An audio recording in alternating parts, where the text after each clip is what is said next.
Time management is a kind of diverse set of skills. There's lots of ways to pursue managing your 24-inch gauge and managing time in general. But one of the things you come up against fairly quickly as you're growing your time awareness is very likely two different perspectives. One is patience.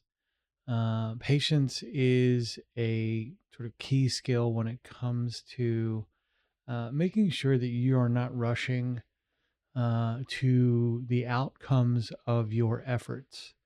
When we talk about being patient, it's about understanding that there is a probabilistic relationship between our effort and our outcomes, not a deterministic one. If our outcomes and efforts were deterministic, right, then when you lift the weights once, you would have the outcome that you're looking for.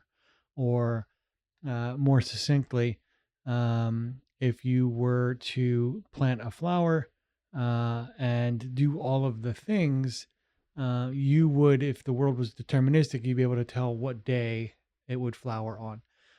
And so the world isn't quite that way. It's probabilistic, right? So there is a range of probabilities, and patience is the ability to understand that while there isn't a one-to-one relationship between effort and outcomes in most cases, there is a benefit to understanding that the outcomes will appear as a result of your efforts.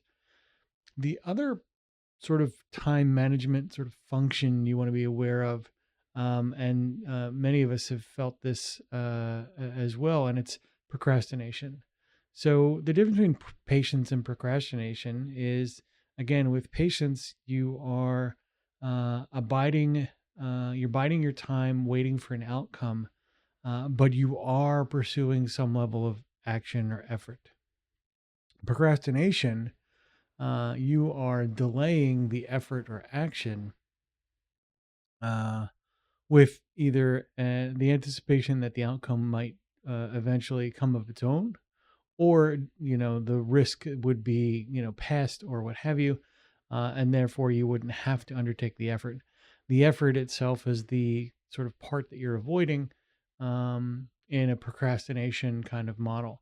In a lot of cases, the reasons we procrastinate are varied, but they are more often than not either the ambiguity of the work ahead of us. We don't quite fully understand it, or in some cases, the work is not broken down into small enough pieces, or we expect that the effort itself will be at some level excruciating. So you're avoiding pain by procrastinating. Uh, Other folks that might procrastinate would do it for reasons that may be related to mental neurodivergence or what have you.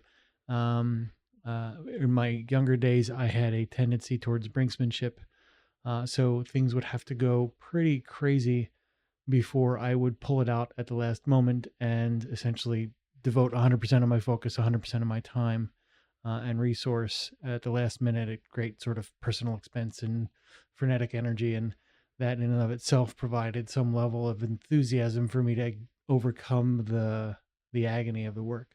But your relationship between how you work and why you work and all that kind of stuff, notwithstanding, uh, it's really important not to confuse being patient with procrastinating and vice versa. Uh, and you'll know you're doing one or the other if you're working or not, is the simple answer. I have I have told myself wonderful stories in my day-to-day life about how patient I was being when in fact that was just a mask for procrastinating. And in other cases, I have uh, not applied patience where I needed to, trying to get immediate outcomes from the effort, when in fact that's not the way it works, particularly in situations where it's complex or there's other people involved, there's nuance. Those kinds of situations really call for a lot more patience than might be easy to muster sometimes. But as you are moving forward to manage your 24-inch gauge, and it is a tool with a ton of depth, um, if you find yourself stuck, uh, figure out, uh, are you procrastinating, or is this a situation that requires patience, or any other combination of opportunities that that tool provides, including things like better time management, things like scheduling, working, breaking down your work into smaller pieces, that kind of stuff. Um, but yeah, that's the time management nutshell for today's episode.